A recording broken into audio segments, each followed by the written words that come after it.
नमस्कार, आप देख रहे हैं नेशन प्लस न्यूज और मैं हूं अचलेंद्र कटियार और मैं एक बार फिर हाजिर हूं लोक सेवक, एक ऐसा शो जिसमें हम एक बड़ी हस्ती के बारे में बात करते हैं और उसकी यात्रा और उसके अनुभव और लोक सेवा को लेकर के क्या सोच होनी चाहिए इस पर बात करते हैं। दूसरे एपिसोड में बात एक ऐसी शख्सियत की जिनकी शख्सियत के कई रंग हैं। वो जिस रंग में गए, जिस जिम्मेदारी में गए, वहां उन्होंने लंबी एक गहरी छाप छोड़ी। वो पत्रकार रहे, वो लेखक भी बने और इतिहासकार भी हैं और वर्तमान में अब केंद्रीय सूचना आयुक्त भी हैं। मैं बात कर रहा हूं उदय माहुरकर साहब की। एक लंबी यात्रा, लंबी पारी पत्रकारिता में खेली और अब लोक सेवा में है। सर, आपका स्वागत है। नमस्कार। मध्य प्रदेश में जन्म, गुजरात आप आए, एक लंबी यात्रा, फिर गुजरात जिस तरह से अहमदाबाद में आपने पहली नौकरी की और गुजरात आपकी कर्म भूमि बनी, कैसे देखते हैं इस पूरे सफर को आप? देखिए, जन्म मेरा मध्य प्रदेश में हुआ, इंदौर में जी। लेकिन मैं अपने आप को गुजराती कहना पसंद करूंगा जी। क्योंकि शिक्षण होना गुजरात में ठीक है, गुजरात से बहुत पाया है। मैं जो गुजरात का समाज के प्रति जो अभिगम है लोगों का, समाज की जो समस्या है, एक अलग मतलब दूसरी जगह पे देखने नहीं मिलता है। समझे? एक जिसको बोलते हैं लोगों का, एक एवरेज आदमी का जो सोचने का तरीका है वो राष्ट्रवाद के परिप्रेक्ष्य में, नेशन फर्स्ट के परिप्रेक्ष्य में, राष्ट्र प्रथम। इसके लिए गुजरात की जो प्रगति जो हुई है वो इसलिए हुई कि लोगों का एक कल्चर है, जो कल्चर अलग है, जो समाज के प्रॉब्लम, समाज को प्राधान्य देता है, समाज के लिए योगदान करने में मानता है। इसलिए गुजरात में मेरी परवरिश हुई, गुजरात के अंदर में मेरा पूरा डेवलपमेंट हुआ, तो मैं गुजरात का बहुत शुक्रगुजार हूं इस बात को लेके। आप देश के सूचना आयुक्त हैं, लेकिन मैं अगर बात करूं पिताजी की, उनकी एक बड़ी शख्सियत थी और ऐसी शख्सियत थी कि कहीं न कहीं वेस्टर्न रेलवे हो, एक राष्ट्रीय नेतृत्व उन्होंने कहीं न कहीं मजदूरों को दिया। जब आप पत्रकारिता में गए, आपने एमएस यूनिवर्सिटी से पढ़ाई भारतीय इतिहास कल जो उसमें आर्कियोलॉजी में की, लेकिन जब आप पत्रकारिता में गए तो क्या प्रतिक्रिया थी उनकी? उनकी प्रतिक्रिया काफ़ी पॉजिटिव थी जी। क्योंकि वो खुद ही बड़े ही दूरदृष्टि रखने वाले व्यक्ति थे, है ना, देख सकते थे। जी। और हम लोग मूलतः हम लोग ग्वालियर से आते हैं। जी। हमारे पूर्वज जो थे वो सिंधिया परिवार के हाथ के नीचे सेनापति थे और हमारे जो डायरेक्ट पूर्वज हैं वो पानीपत की लड़ाई में भी लड़े थे। तो एक अलग तरीके से प्रेरणा हम लेते थे हमारे पूर्वजों से। तो जब मैंने ये प्रोफेशन ज्वाइन किया, इंडियन एक्सप्रेस की साइड इंडियन एक्सप्रेस में ज्वाइन किया, ज्वाइन किया था मैंने 1983 जी। दिसंबर में। जी। उसके पहले मैं करीबन डेढ़ साल में स्ट्रिंगर था, स्पोर्ट्स स्ट्रिंगर। बड़ौदा के अंदर में रणजी ट्रॉफी मैच भी कवर करता था जी। उसके बाद में मैं एक्सप्रेस में स्टाफर बना हूँ। तो मेरी कारकिर्दी जो है वो तो 1982 में ही स्टार्ट हो गई थी, जब मैं कॉलेज में पढ़ता था। मैं कॉलेज में भी पढ़ता था और क्रिकेट के मैच भी कवर करता था इंडियन एक्सप्रेस के लिए। ओके, तो पहले से तय था कि इस पेशे में जाना हाँ, है? बिल्कुल तय हो गया था। और हमारे पिताजी को इसका काफ़ी गर्व की भावना हुई उनकी, जब मैंने कहा कि मैं पत्रकार बनूंगा, तो उन्होंने वो समझ पाए उस बात को अच्छी तरह। उनका एक अपना ऑरा था और उनका भी ऑरा जबरदस्त था जी। क्योंकि वो तो क्या है कि जैसे मैंने कहा कि दादा के नाम से उनको समाज के प्रति उनका एक अलग दृष्टिकोण था जी, है ना।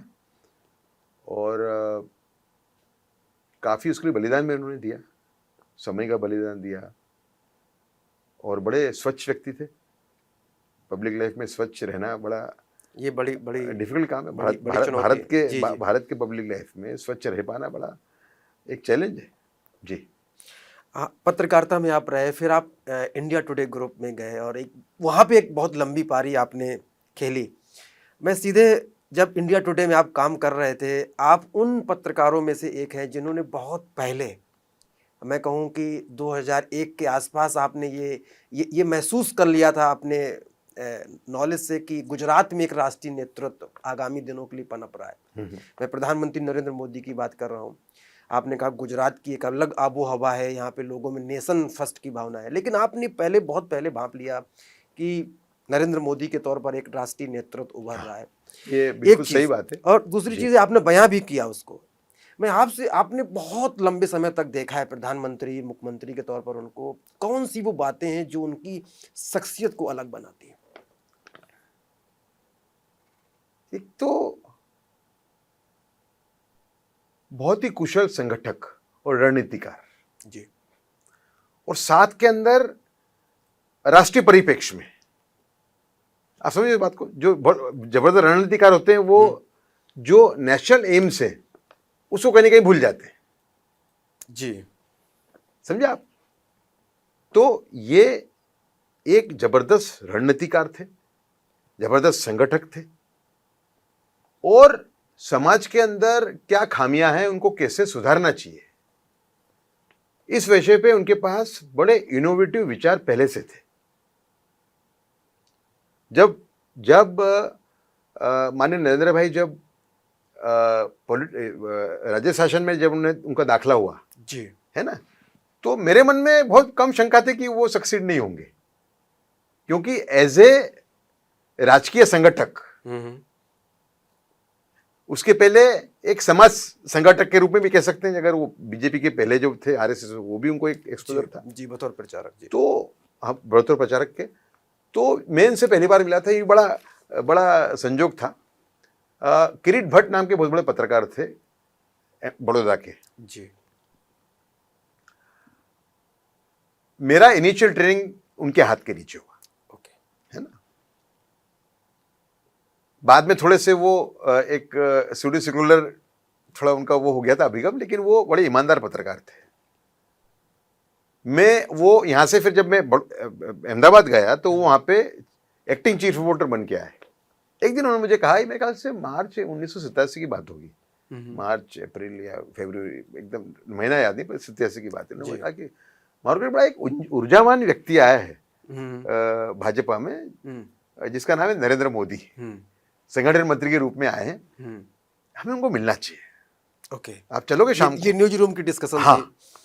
यहाँ चलेंगे शाम को। जो ऑफिस थी एक्सप्रेस की, और बीजेपी का जो खानपुर कार्यालय था जहाँ नरेंद्र मोदी रहते थे, जी, वो बिल्कुल बगल बगल में था। हाँ, तो दूरी का कोई अंतर बिल्कुल था ही नहीं। हम पहुंच गए, शाम को पहुंच गए ऊपर। हमारी मुलाकात करीबन आधा घंटा चली होगी, 20 मिनट से आधा घंटा नरेंद्र भाई के साथ में। मुझे अभी भी याद है, उन्होंने ये फोल्ड किए हुए थे। ओके। अपने उनकी बाहें जो थी कुर्ते की फोल्ड की थी उन्होंने, जो करते नहीं ज़्यादा, वो उसमें उस टाइम में फोल्ड की हुई थी उन्होंने। जो भी विषय रखे उन्होंने, है ना, और जिस ऊर्जावान रूप में उन्होंने बात की हमसे, हम दोनों से बहुत प्रभावित हुए। मेरी उम्र तो कम थी एकदम, लेकिन पहली मुलाकात में प्रभाव किरीट भाई बहुत प्रभावित था। और हमें याद है कि खानपुर के हम उस कार्यालय में नीचे उतर रहे थे, जब वो भी यादव ने कहा कि माहौरकर, ये मोदी बड़ा स्वस्थ व्यक्ति है, ओके, और आगे बढ़ेगा। ये पहले शब्द उनके थे किरीट भाई को। वो ये अपना खुद का मंतव्य व्यक्त करने की बड़ी आदत थी, एक ओपिनियन अपनी तुरंत ही दे देते थे। निष्कर्ष। हाँ, तो वो माहौरकर ये आदमी बड़ा ऊर्जावान व्यक्ति, आगे बढ़ेगा, ये उन्होंने मुझे नीचे उतरते हुए कहा था। जी। उसके बाद में फिर 5-6 महीने के बाद में इंडिया टुडे ज्वाइन कर लिया मैंने। जी। मैं गुजरात का इंचार्ज हो गया इंडिया टुडे का। फिर मैं उनसे संपर्क में रहा, उनको कवर करता रहा, और उन्होंने मेरे से कई चीज़ों ने शेयर किए। 1991 के अंदर जब उनको बीजेपी की इलेक्शन कमेटी में जब उनका चयन हुआ, तो मुझे भी याद है उन्होंने फ़ोन किया था कि वो मैं इसमें आ गया हूँ, अपने नेशनल इलेक्शन कमेटी के अंदर, मतलब वो एक स्टेट के संगठन मंत्री थे, इतने बड़े व्यक्ति नहीं थे। हाँ, वहां से जाना। पर उनकी जो जो स्लोगन्स आए बड़े बड़े उस जमाने में कि भाई अब बस भाजपा, इस बड़े बड़े स्लोगन थे जिसने बीजेपी को इस मुकाम पे पहुंचाने में बड़ा, वो स्लोगन्स के जो कॉर्नर थे, लिखने वाले वो थे श्री नरेंद्र भाई। हाँ जी। वक्त के साथ पत्रकारिता बदली है, बहुत सारे बदलाव आए, डिजिटल डोमेन है। कहते हैं नेगेटिव न्यूज़ तो ठीक है, नेगेटिव न्यूज़ की अपनी एक ट्रैवल होता है कि बहुत जल्दी फैलती है, लेकिन हाल ही में पॉजिटिव न्यूज़ को लेकर के जितनी नेगेटिव न्यूज़ ज़रूरी है उतनी पॉजिटिव न्यूज़ भी ज़रूरी है। अगर समाज में सकारात्मक काम हो रहे हैं तो जाहिर सी बात है उनको भी आगे लाना चाहिए। और जब बात अगर राष्ट्र की छवि की हो, कोई ऐसा विषय हो कि जिस खबर से राष्ट्र की छवि पे कोई आँच आती है, उस वक्त पत्रकारिता जो कर रहे व्यक्ति हैं उनको क्या करना चाहिए? What is the balance approach? आपका लंबा करियर रहा सर। देखिए, मैं बहुत सारी प्रेरणा मेरे जीवन की विनायक दामोदर सावरकर के व्यक्तित्व में से लेता हूं, और मैं मानता हूं उनका जो राष्ट्र प्रथम है वो ही संपूर्ण रूप में राष्ट्र प्रथम है। उनके राष्ट्र प्रथम का जो अर्थघटन मैं जो करता हूं वो ये है कि हमारा दुश्मन भी अगर अच्छा काम कर रहा है इंडोर्स तो हमें उसकी सराहना करनी पड़ेगी। जवाहरलाल नेहरू उनके वैचारिक एक तरीके से दुश्मन रहे सावरकर के, और गांधी हत्या के अंदर उनको एक गलत उसके ऊपर उन्होंने जेल में डाल दिया, हालांकि बाद में वो बरी हो गए केस में। फिर भी सावरकर का करियर खत्म हो गया उसके अंदर। जो गांधी हत्याकांड में उनका एक आरोपी के रूप में जो नाम दाखिल किया नेहरू सरकार ने, उसके बाद उनका करियर खत्म हो गया, समझो आप, पॉलिटिक्स छोड़ ही दिया उन्होंने।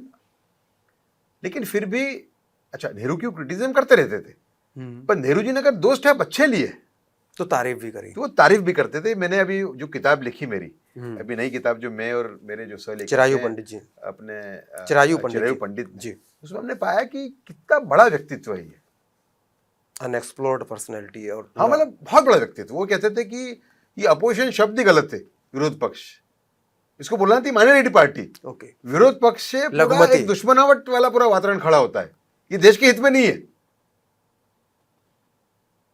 चुनाव हो गए, आप बड़ी पार्टी, हम छोटी पार्टी, लेकिन अब साथ चलिए विकास के लिए। हाँ, ये उनका कहना था। लेकिन इसके लिए राष्ट्र प्रथम भारत के हर एक नागरिक को उस परिप्रेक्ष्य में सोचना चाहिए। सावरकर का राष्ट्र प्रथम जी, लेकिन पत्रकारों को खास, पत्रकार का बड़ा चैलेंज होता है। देखिए, पत्रकार एक पत्रकार भी है और एक व्यक्ति भी है। एक व्यक्ति है तो उसके भी विचार है, वो बीजेपी का सपोर्टर है, वो कांग्रेस का सपोर्टर है, लेकिन कुछ चीजें ऐसी होती जो बियॉन्ड पॉलिटिक्स होनी चाहिए। कुछ चीजें उसको लिखना ही चाहिए, वो बीजेपी के विरुद्ध में हो, कांग्रेस के विरुद्ध में हो, वो जो पार्टी में मानता हो उसके विरुद्ध में हो, उसको बोलते हैं सही पत्रकारित्व जी। उससे हम कहीं दूर हो चुके हैं जी, हमें वो भावना लानी पड़ेगी। तो मैं मानता हूं कि वीर सावरकर की आइडियोलॉजी को लेके जो मैं एक मेरे विचार रखता हूं, उसके अंदर इसका समाधान है इस बात का। लेकिन आपकी शख्सियत को भी जब देखते हैं तो कई बार आपने कहा कि पूर्वज पानीपत की लड़ाई लड़े, और आप खुद भी टीपू सुल्तान के सामने लड़े। हाँ, शिवाजी के वीर मराठा जैसी शख्सियत आपकी निकल कर आती है कि कई मोर्चों पर आपने भी सही को सही कहा है। में जो इनसाइडर्स हैं, मेरे को जो पता है, कई बार नौकरी की बात भी आ गई तो आपने नौकरी की चिंता नहीं की, आपने जो है सच है वो लिखा। आप पत्रकार भी रहे, लेखक भी रहे, राजनीतिक विश्लेषक के तौर पर आप रहे, और अब सूचना आयुक्त हैं, इतिहासकार का भी आपका दखल है। वो कौन सी भूमिका थी जिसमें ज़्यादा मज़ा आया? आपने 360 डिग्री खुद को भी एक्सप्लोर किया और मज़ा आया आपको? ये काफ़ी कठिन प्रश्न है, इसका जवाब देना इतना नहीं, क्योंकि इंडिया टुडे का कार्यकाल रहा, वो भी एक बहुत बड़ा कार्यकाल था। हाँ, वो बहुत लंबा कार्यकाल। जो 2002 का वाकया हुआ, उस टाइम पे जो चैलेंजेस आए सही रिपोर्टिंग करने के, वो भी मेरे लिए बहुत बड़ा वो था। जरा मुझे लगता था कि जो रिपोर्टिंग हो रहा है मीडिया के एक सेक्शन द्वारा, वो बराबर नहीं हो रहा है, कहीं बायस्ड है, कहीं कहीं। हाँ, मतलब ये प्रयास ये होता है कि जो 59 लोग जो मार दिए गए, दुर्भाग्यपूर्ण रूप से गोधरा में, जी तो प्रयास ये था कि वो समाज भूल जाए, उसके बाद में जो रिएक्शन आया हाँ, उसको दिखा दिया जाए। माइनॉरिटी कम्युनिटी पे, उसको याद रखे। जी ये तो ठीक नहीं था। क्रिया की प्रतिक्रिया तो हाँ, स्वाभाविक थी। हाँ, मतलब जो लोग उस टाइम पे रिपोर्टिंग ऐसा कर रहे थे, जहाँ 59 लोग जो मर गए वो भी हाईलाइट है, वो सब ऐसे नहीं थे कि वो सोचते थे कि जो मुसलमानों के साथ हुआ अच्छा हुआ, लेकिन जो मुसलमानों के साथ हुआ उसका स्टार्टिंग पॉइंट क्या था, ये आप कैसे भूल सकते हो? हाँ, ओरिजिन भी हाँ, बताइए तो क्यों मैंने हुआ? दोनों साइड बताने का प्रयत्न किया। मैंने मुसलमान कम्युनिटी को जो यातनाएं सहन करनी पड़ी कुछ समय के लिए, उसको भी मैंने हाईलाइट किया है, ऐसा नहीं है ना। लेकिन मैंने जो ये षड्यंत्र था पूरा, एक 2 या 3 आइडियोलॉजी से जो लोग प्रेरित थे, उन लोगों का नैरेटिव गढ़ने की कोशिश जो थी, उसको मैंने एक्सपोज करने का मेरे कलम के द्वारा खूब प्रयत्न किया। तो वो एक अच्छा दौर था, जी है ना। फिर दिल्ली गया, वो एक दौर है मेरे, जी वो भी एक दौर है। अच्छा, दूसरा दौर था, ये मेरा पहला दौर था जो इंटरेस्टिंग था एक। दूसरा था माननीय नरेंद्र भाई का विकास का काम, जिसका बहुत अच्छा मैंने उसका एक समझो कवरेज किया हुआ है 7-8-10 साल के अंदर। जी फिर उसके बाद में मैं दिल्ली गया, जी वो भी एक अलग मेरे लिए दौर था। और फिर मैं बना लेखक तो मैं पहले बन चुका था। आपकी किताब 2014 में सेंटर स्टेज आ गई थी। हाँ, पहली किताब, फिर सेंट्रल दूसरी स्टेज मेरी आ गई थी, बाद में फिर बिलियन 2017 मार्च में मार्चिंग इन द बिलियन हाँ, है, उसके हाँ, बाद में फिर अभी वीर सावरकर वीर किताब। सावरकर जी की आई। और अब मैं कमिश्नर हूँ। जी, ये 4 या 5 ये मेरे कई सारे रंग है आपकी शख्सियत के, तो वो मैं हाँ, हाँ जी। तो ये कह पाना मुश्किलों का हर एक का एक बोध पाठ था मेरे लिए। जो जिम्मेदारी मिली हाँ, उसको उसको मैंने उसका 100% निर्वाह बहुत सही तरीके से किया हमेशा। जी जो भी जवाबदारी मैंने मिली उसमें मैंने एक पूरी कटिबद्धता से काम किया, ईमानदारी से किया, बेस्ट देने की कोशिश रही। हाँ, मतलब माननीय नरेंद्र भाई का रिपोर्टिंग में मैंने काफी बैलेंस किया हुआ है। लोग मुझे एक परिप्रेक्ष्य में देखते हैं कि नरेंद्र मोदी के खास आदमी है क्योंकि किताब लिखी, ऐसा नहीं है। मैंने एक ईमानदारी से काम किया है जी। और दूसरा, मैं इस बात का गर्व लेता हूं कि उनमें ये जो उनकी जो क्षमताएं थी उनको पहले पहचान पाया, और सब में पहले मैं कह पाया कि ये प्रधानमंत्री प्राइम मिनिस्टरशिप के उम्मीदवार है जी। ये जो 2010 में लिख चुका था जी कि ये he is now candidate for India's prime ministership, ऐसा मैं लिख चुका था 2010। देश का सूचना आयुक्त होना, किसी के लिए भी एक इंफॉर्मेशन कमिश्नर बनना और इस पद पे पहुंचना गवर्नमेंट ऑफ इंडिया गर्व का विषय होता है। लेकिन आज आप जिस जिम्मेदारी को पिछले 18 महीने से निभा रहे हैं, क्या कहना चाहेंगे? आपने जब एक इंटरव्यू दिया था तो आपने कहा था कि हमारे कोई टास्क होंगे। मैं जो ब्लैकमेलर हैं, जो आरटीआई इंफॉर्मेशन को लेकर के जो टूल एक ब्लैकमेलिंग के लिए यूज़ करते हैं, उनको भी नहीं छोड़ूंगा, और जो अफसर हैं जो जरूरी जानकारी नहीं देते हैं उनको भी नहीं छोड़ूंगा। बिल्कुल उसी ऑब्जेक्टिव हेतु से मैंने काम किया है 18 महीने में। एपेलेंट का दर्द है उसको समझने का प्रयत्न किया है ना।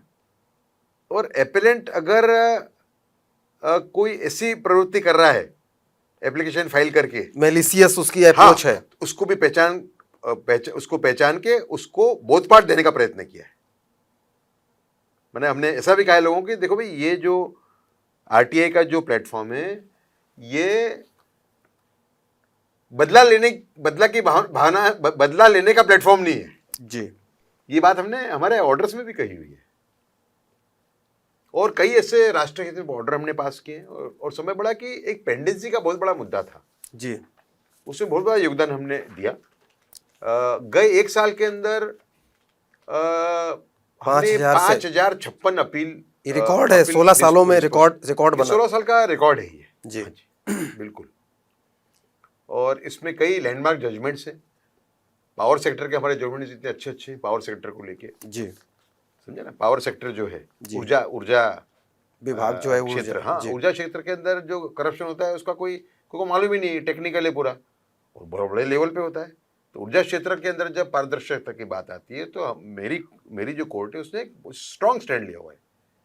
हम इसके अंदर जीरो टॉलरेंस। हाँ बिल्कुल, टॉलरेंस मतलब कि हम थोड़ा भी अगर सूचना को छुपाने का प्रयास है उसको हम छोड़ेंगे नहीं। छोड़ते हैं, उसको हम दे ही देते हैं, क्योंकि हम ऐसा मानते हैं कि ऊर्जा क्षेत्र वो क्षेत्र है कि जहां अगर करप्शन होता है बड़े लेवल पे उसकी सीधी असर गरीबी निवारण पे है, क्योंकि उसका जो रिएक्शन है वो होता है पर यूनिट कॉस्ट में बढ़ोतरी।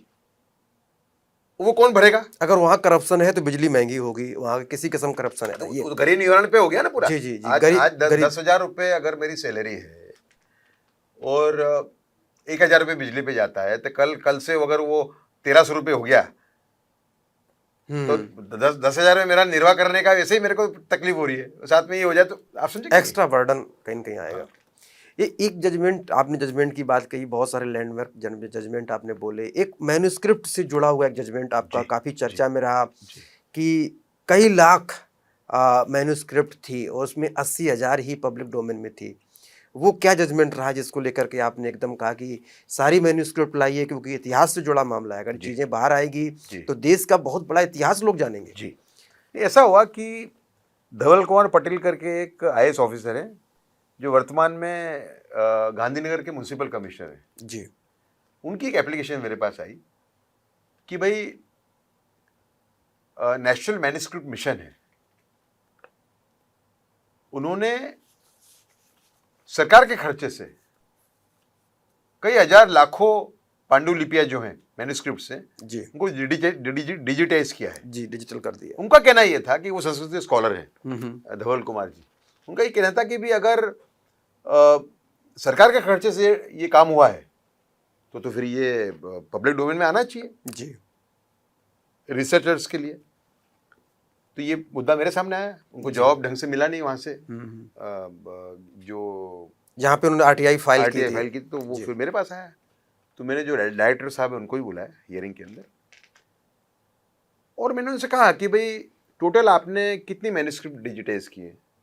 उन्हें कहा 3 लाख। बड़ी फिगर। हाँ, बड़ी फिगर। 8 संस्था थी टोटल, 8 संस्था के 3 लाख मैन्युस्क्रिप्ट उन्होंने डिजिटाइज किए थे। कितने आपने पब्लिक डोमेन में रखे हैं, वेबसाइट पे कितने रखे हैं? तो बोले सिर्फ 28,000। ये तो बहुत कम फिगर। हाँ, उसके अनुपात में तो बाकी कब करोगे आप? बोले साहब वो थोड़ा हम कर रहे हैं, धीरे धीरे करेंगे, उनकी अनुमति लेते करेंगे। अनुमति कैसे? आपको इसको रख देना पड़ेगा, आपके पास तो तैयारी है सब। हाँ, डिजिटल है, अपलोड करिए इसको आप। हाँ, तो बोला नहीं आप ऐसा बोलोगे तो ये लोग फिर तैयार नहीं होंगे। मैंने कहा आप अपना अधिकार वो करिए ना, आप उसका एक्सरसाइज करिए, अपना राइट। जब आपने सरकारी पैसे से आपने का डिजिटाइज की है तो हमको कहिए कि आपको रखना पड़ेगा भाई। हाँ, वो जब वेबसाइट पे आएगी आपको शर्त रखनी चाहिए थी। तो थोड़ा रेजिस्टेंस था उनका। तो मैंने उनसे कहा कि इस सब मिला के जो अभी 2,72,000 बाकी हैं कब रखोगे आप पब्लिक डोमेन में? उन्होंने कहा कि थोड़ा टाइम लगेगा इसके अंदर। मैंने कहा 6 महीने। 6 महीने तो बहुत कम है, 8 महीने, 10 महीने नहीं, 12 महीने में आपको सबके सब डिजिटाइज करके रख देना पड़ेगा पब्लिक डोमेन में और 1 साल के बाद मुझे आप रिपोर्ट करोगे, एक्शन टेकन रिपोर्ट। जो उसमें मैंने कहा तो उसमें जो उसमें जो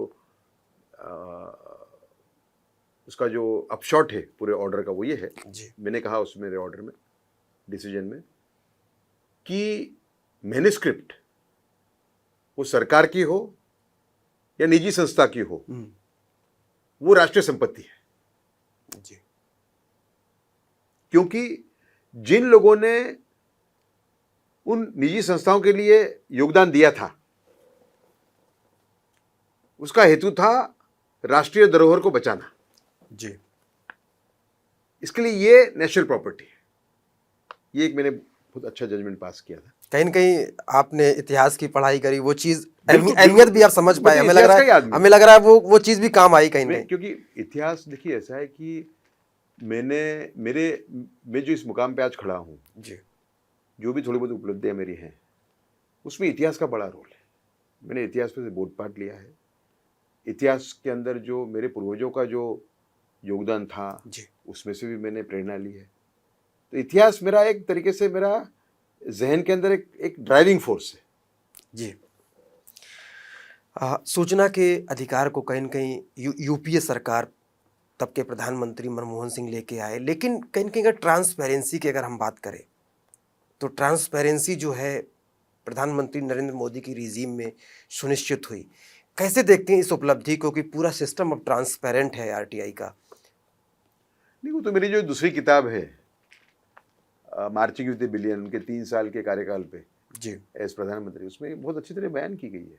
मतलब Narendra Modi as an expert बात करूं मैं, an expert on Narendra Modi's governance, उनके राज्य शासन के ऊपर, सुशासन पे, कार्य शासन के ऊपर जो मेरी मास्टरी जो एक एक्सपर्टाइज है उसको ध्यान में रखते मैं कहूँ तो ट्रांसपेरेंसी के सभी लेवल्स उन्होंने तोड़ दिए। अभी तक जो ट्रांसपेरेंसी थी उस जो वो आए जब तक उससे बहुत ऊंचे लेवल पे उसको, उनका स्ट्राइक रेट बहुत ऊंचा है, बहुत ऊंचा है। दूसरा जो बहुत कम लोग आपको कह पाएंगे कि कम से कम देश के 2 लाख करोड़ रुपए वो बचा रहे हैं साल के। कितने? 2 लाख। हमारा मेरे ख्याल से बजट कितना है, 26-28 लाख करोड़ का है, कितना है ना? बड़ा अमाउंट है जो बच रहा है। हाँ, बहुत बड़ा अमाउंट बच रहा है। करीब आप देखो कितना हो गया ये, अगर 28 लाख करोड़ है तो कितने बड़ा ह्यूज अमाउंट। तो बहुत बड़ा उनका एक योगदान है श्री नरेंद्र मोदी का इसमें। और ट्रांसपेरेंसी देश के अंदर, देखिए ये देश गरीब देश है अभी भी काफी हद तक। हालांकि मैं बड़ा खुश हुआ, अभी वर्ल्ड बैंक की एक रिपोर्ट आई, उसमें कहा है कि 2011 और 2019 के बीच में जो पॉवर्टी लेवल्स हैं भारत में वो ड्रास्टिकली नीचे गए। ओह, ये बहुत अच्छी रिपोर्ट है। अच्छे इंडिकेटर्स हैं। मैंने बहुत अच्छा इंडिकेटर, कोविड के पहले का है वैसे जी, लेकिन अगर मतलब उसके अंदर श्री नरेंद्र मोदी का मेन रोल है, ही इज द हीरो। उनके जीवन में जो 2-3 जो उनके वो हैं लक्ष्य, उसमें से एक लक्ष्य है गरीबी निवारण, गरीबी का उन्मूलन होना चाहिए। गरीबी का, बिल्कुल जी। अब जब सूचना विस्फोट का युग है, अगर कोई घटना बॉर्डर पर भी होती है तो बहुत जल्दी ब्रेकिंग बन जाती है। आरटीआई में अक्सर होता है, ऐसा होता है, लोग बहुत अपने फैब्रिकेटेड तरीके से और बहुत मनगढ़ंत या मैं पूर्वानुमान के साथ आरटीआई लगाते हैं, टारगेट करते हैं चीज़ों को। आप जर्नलिस्ट भी रहे हैं, सूचना के महत्व को भी समझते हैं। विसल ब्लोअर्स के नाम पे खूब उगाही के मामले भी आते हैं। आने वाले दिनों में आपकी कोशिश क्या होगी कि जो एक ये आरटीआई है जो लोगों को सशक्त बनाती है, इसका उपयोग और अच्छा हो? नहीं, इसमें तो 2 ही रास्ते हैं। जो लोग आरटीआई का उपयोग अपनी निजी स्वार्थ के लिए कर रहे हैं या ब्लैकमेलिंग कर रहे हैं, कुछ लोग पैसा भी बनाते हैं इसके, उनको हमें डिस्करेज करना होगा हमारे ऑर्डर के थ्रू, हम जो ऑर्डर पास करते हैं, ठीक है। और जो लोग इसका उपयोग समाज के प्रॉब्लम्स को सॉल्व करने के लिए कर रहे हैं, लार्जर इंटरेस्ट में, लार्जर पब्लिक इंटरेस्ट में कर रहे हैं, उनको हमें सपोर्ट करना होगा। इसका एक ही रास्ता है। जब आरटीआई आपके सामने आती है तो एक अंदाजा लग जाता है कि ये किस हेतु से ये फाइल, ये वेस्टर्न इंटरेस्ट है या पब्लिक इंटरेस्ट है, एक अंदाजा लग जाता है। जी, मतलब, जी। मैं तो नहीं कहूँगा कि 100% आप सही हो उसमें, लेकिन अंदाजा लग जाता है कि ये निजी कारणों से ये आरटीआई हुई है।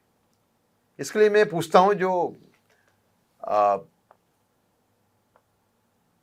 मैं को पूछता हूँ कि आपका इसमें आपका उद्देश्य क्या है आरटीआई लगाने का? ये सूचना आपको क्यों चाहिए? तो वो बोलते हैं कि साहब आरटीआई जो लॉ है उसके अंदर ये प्रावधान है कि आप मुझे पूछ सको। तो मैं उनको बताता हूँ कि ऐसा नहीं है, इसको अलग तरीके से इंटरप्रेट करने का प्रयत्न कोर्ट ने भी किया है और कोर्ट के भी ऑर्डर्स हैं कि भाई आप जो एप्लीकेंट है, एपेलेंट है, उससे आप ये पूछ सकते हो कि तुम्हारा उद्देश्य क्या है। हाँ। फिर वो जो जवाब दे जी, पर आप मेरे को पूछने से रोक नहीं सकते, ये मैं कहता हूं। ये भी मना नहीं किया गया। हाँ, ये भी मना नहीं किया है, बिल्कुल। ऐसे में जब भारत एक न्यू इंडिया की तरफ शिफ्ट हो रहा है, तमाम मोर्चों पे, आत्मनिर्भर भारत की बात हो, डिफेंस के सेक्टर में बात हो, बहुत सारे सेक्टर में भारत ने एक स्केल किया है अपने आप को। आप कैसे देखते हैं एक लोक सेवक के तौर पर कि आने वाले जो साल हैं, जैसे प्रधानमंत्री बार-बार कहते हैं कि जब अगले 25 साल बहुत अहम है, जब 100 साल का भारत होगा। आपका अपना विज़न क्या है कि कितना ज़रूरी है जो लोक सेवक है, आप इंफॉर्मेशन कमिश्नर हैं, आपके रोल में जो दूसरे लोग हैं और तमाम जो ब्यूरोक्रेट्स हैं, उनकी अहमियत, उनकी भूमिका कितनी बढ़ जाती है? नहीं, एक ये एक राष्ट्र का लक्ष्य रखा है प्रधानमंत्री ने। जी, उनका उनका जो लक्ष्य है बड़ा, इट इज मल्टी फेसेटेड। हर एक फील्ड में वो एक नया नया काम कर रहे हैं। उसका लक्ष्य क्या है? भारत एक महान देश बने, सशक्त भारत। सशक्त भारत। उसमें सबका योगदान है, अधिकारी क्यों, एक प्यून का भी योगदान है। प्यून, अगर कोई प्यून है समझो कि अगर वो 8 घंटे में से 4 घंटे ही काम करता है, हाँ, तो ये भी अगर वो प्रेरणा लेके 8 घंटे काम करने लगे, उसका भी योगदान है, उसका भी सबका योगदान। एक सवाल मैं पूछूंगा। आपने बहुत कुछ लिखा है प्रधानमंत्री के बारे में, सेंटर स्टेज से किताब, 3 किताबें आपकी बहुत आई और एक किताब पे मैं जाऊंगा जिस पे बहुत विवाद हुआ। लेकिन आप प्रधानमंत्री को कभी रिपोर्ट भी करते थे, उनकी काम की रिपोर्टिंग की आपने। लेकिन आज एक आप मिलते भी रहते हैं उनसे, आप उनको बहुत सारे मसलों पे रिपोर्ट भी करते हैं, तो ये दोनों चीज़ें एक साइकिल जब पूरी होती है। अब तो खैर मेरा रोल अलग हो गया जी क्योंकि जी, अब मैं एक संवैधानिक पद पद पे हूँ जी, इसीलिए। तो संपर्क मेरा रहता है, लेकिन मुझे एक परिप्रेक्ष्य में काम करना है। जी, तो जो पत्रकार था जब बात अलग थी, लेकिन फिर भी क्योंकि मैंने पुस्तक लिखी है उन पे, उनको इतना कवर किया हुआ है, तो एक रुचि रहती है मुझे भी, क्या काम कर रहे हैं वो, कैसे कर रहे हैं, जरूर रहती है। जी। आपने 2 किताबें लिखी, सेंटर स्टेज और दूसरी जो किताब आई 17 में, वो उसको छोड़ दें तो जो पिछले दिनों जो किताब आई आपकी वीर सावरकर पर, उस पर इतनी हाय तौबा मची जितनी हो सकती थी। कुछ लोगों ने तो बिल्कुल हद कर दी। आप सावरकर की विचारधारा को सपोर्ट करते हैं, उससे प्रेरणा भी लेते हैं। लेकिन जब ऐसे में भारत मौजूदा स्थिति में जहाँ पे खड़ा है, वहाँ पर सावरकर की विचारधारा कितनी अहम हो जाती है आपके हिसाब से? बहुत अहम है। इस बात को देश अब धीरे धीरे समझ रहा है पुस्तक आने के बाद में, लेकिन बहुत अहम भूमिका है। देखिए, हर एक नागरिक का देश की प्रगति में योगदान, वही भारत को एक सशक्त भारत या महान देश बना सकता है। ये बात में तो कोई वो नहीं है, मतलब कोई विरोधाभास नहीं है जी, इसका कोई विरोध नहीं कर सकते इस बात का, है ना। वो कैसे होगा? तो उसको राष्ट्र प्रथम भावना से काम करना पड़ेगा, हर एक नागरिक। मैं जो कुछ कर रहा हूँ अपने देश के लिए कर रहा हूँ। जगह प्यून का मैंने आपको बताया कि 4 घंटे काम करता है, 8 घंटे काम करे, समझे आप जी, तो वीर सावरकर का मंत्र है, वो है राष्ट्र प्रथम का मंत्र है। क्योंकि जब वीर सावरकर 1937 में जब पॉलिटिकल फील्ड में दाखिल हुए, तो उनके पास चॉइस थी कि कांग्रेस भी ज्वाइन कर सकते थे, और कांग्रेस के कुछ नेताओं की तरफ से उनको न्योता भी था।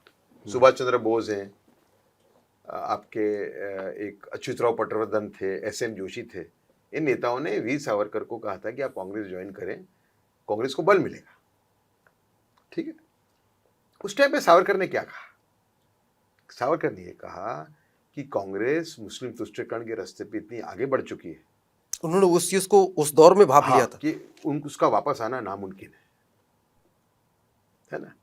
और भारतवर्ष में हिंदू हकों का हनन करके मुस्लिम तुष्टीकरण करना ये देश के साथ धोखाधड़ी है। उन्होंने सालों पहले, बहुत सालों पहले इस चीज को, बस ये 1937 के अंदर, और उन्होंने कहा कि स्टेटमेंट, 2 स्टेटमेंट उन्होंने इशू किए। एक उन्होंने कहा, एक स्टेटमेंट उन्होंने ये इशू किया उन्होंने कि मैं असली देशभक्तों की आखिरी श्रेणी में खड़ा रहना पसंद करूंगा, बजाय ऐसे लोगों की पहली श्रेणी में जो राष्ट्रभक्ति के नाम पे देश के साथ धोखाधड़ी कर रहे हैं। और दूसरा मैसेज इन्होंने मुसलमान कम्युनिटी को दिया। उस टाइम मुसलमान का एक वर्ग ऐसा था जो राष्ट्रीय धारा में जुड़ने के लिए कंसेशन मांग रहा था। ओके, कि हमको स्पेशल ट्रीटमेंट दी तो ही हम लड़ाई में जुड़ेंगे, देश की आज़ादी की लड़ाई में। जी। उनको उन्होंने मैसेज दिया, मुसलमान भाइयों, अगर आप आज़ादी की लड़ाई में जुड़ना चाहते हो, आपका स्वागत है, मुसलमान और हिंदू साथ मिलकर लड़ेंगे। अगर आप इसका विरोध करते हो तो भी हम लड़ाई लड़ेंगे, और अगर आप इसका विरोध नहीं करते हो, नहीं जुड़ते हो, तो भी हम लड़ाई लड़ेंगे। हम तीनों कंडीशन में लड़ाई अपनी लड़ेंगे, है ना। अगर ये सिद्धांत कांग्रेस ने अपनाया होता तो भारत का विभाजन न होता। भारत का विभाजन का मेन कारण है मुस्लिम तुष्टिकरण की नीतियां कांग्रेस की, जिसका पूरा उपयोग किया मुस्लिम लीग ने अपने पाकिस्तान नाम का जो उनका जो वो था उद्देश्य, उसको हासिल करने में, प्राप्त करने में। तो वीर सावरकर अगर कांग्रेस ज्वाइन करते तो बहुत बड़े नेता बन सकते थे, लेकिन हिंदू महासभा जैसी छोटी पार्टी उन्होंने ज्वाइन करना पसंद किया। इसलिए किया कि हिंदू महासभा हिंदू हकों का हनन जो हो रहा था उसके सामने लड़ रही थी। जी। दूसरा, सावरकर की जो लड़ाई थी वो मुसलमानों को हनन करके हिंदुओं को स्पेशल हक देने की लड़ाई नहीं थी। वो पूरी लड़ाई थी मुस्लिम तुष्टिकरण के सामने की। जी। इसके लिए वीर सावरकर ने हिंदू महासभा ज्वाइन करके एक राष्ट्र प्रथम का बहुत बड़ा उन्होंने एक दाखला देश के सामने रखा। उसके बाद की भी जो उनकी कारकिर्दी है, उन्होंने जो भारत के विभाजन को रोकने के प्रयास किए, भारत की सुरक्षा को एक नई विजन दी। जी। है ना। भारत की कूटनीति को भी एक नई विजन देने का प्रयत्न किया।